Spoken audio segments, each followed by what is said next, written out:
Okay, welcome to our second week of online learning. So make sure if you haven't finished work for last week, go back, finish it. I will update any grades once I get work turned in. If you need help, reach out to me. I want us to be successful through this time. Hey, one quick funny story, because sometimes you just gotta laugh at yourself.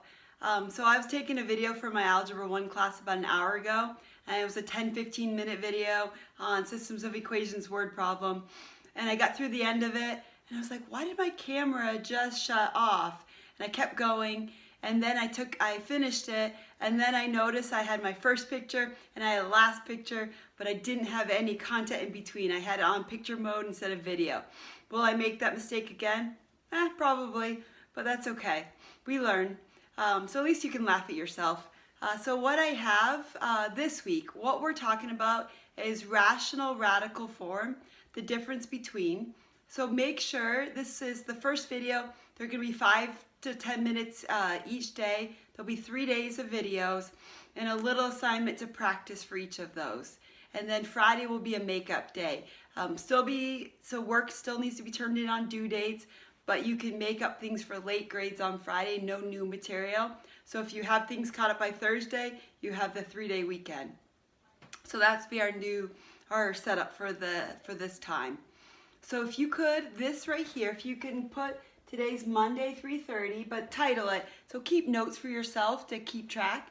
This is rational radical form. So we're gonna look at the difference between rational form and radical.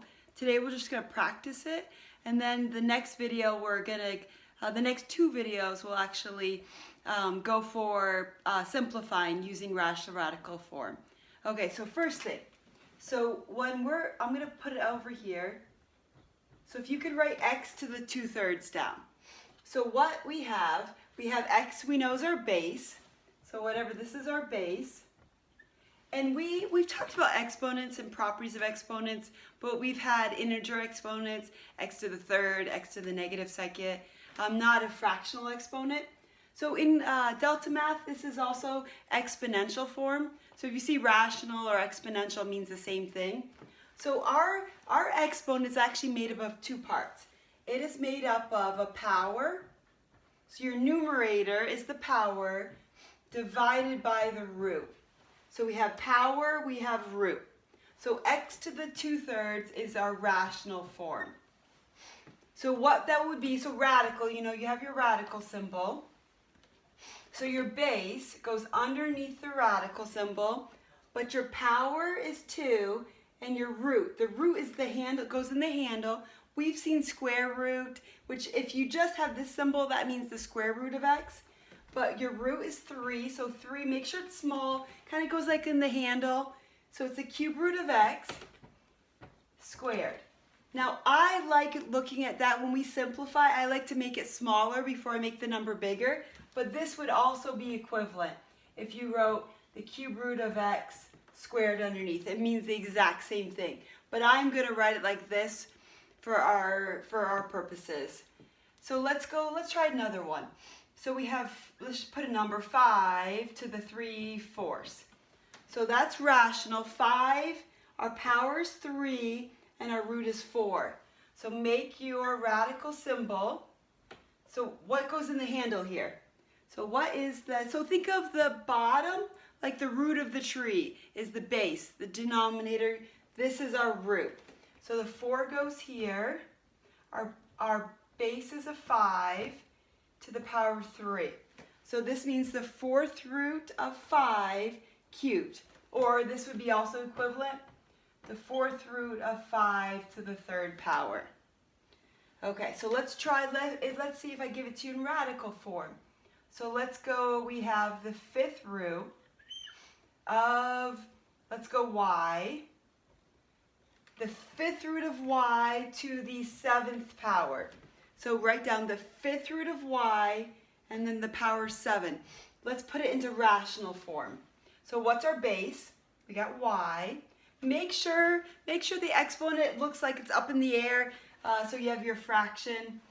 So what's the power?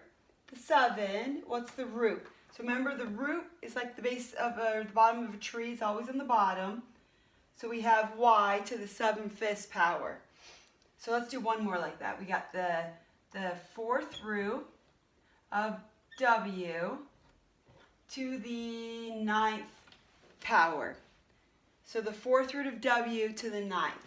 So this would be written as, we got w is our base. So what's the power? 9's on top, the numerator, and the root is on the bottom. So we'd say it's w to the 9/4. So remember, it's power divided by root. The root goes in the handle. So you can put either the power underneath the radical or in parentheses on the outside, either one. So what you're going to do is practice this on Delta Math. I have 10 questions that I want you to try, and it's just practicing back and forth. I want you to do that today, Monday, before, or if you do that Tuesday, it's due Tuesday, before you watch the second video, because then we're going to be using that to simplify expressions. So on Delta Math, okay, so I went through all the questions so I could think of anything that you might have problems with. So on Delta Math, when you are typing in, so that you see the radical symbol right away, it's easy to figure out. But then there's like off in the corner, I don't remember, I think it's over in the right-hand corner, there's like a little, looks like a typewriter. So if you click on that, it gives you other math keys. So how you write the exponents, you'd go like the 5, you type in, and then you, I think it's to the power of like a b, you hit that. And then it doesn't give you the fraction bar right away, but if you go like 3, and then you hit divided on your keyboard, and then I did on my computer, I'm not sure about a phone, 3 divided by, and then it'll change it to a fraction. So feel free, this is where you're gonna need to be in communication with me. Don't just not do an assignment because you're not sure how to figure out. Message me. I've seen lots of you on FaceTime, Messenger, emails, phone conversations. So feel free, reach out to me, and I'll get back to you sometime probably that day. So just make sure you do that Delta assignment before you watch the second video. Okay, and feel free to reach out to me anytime.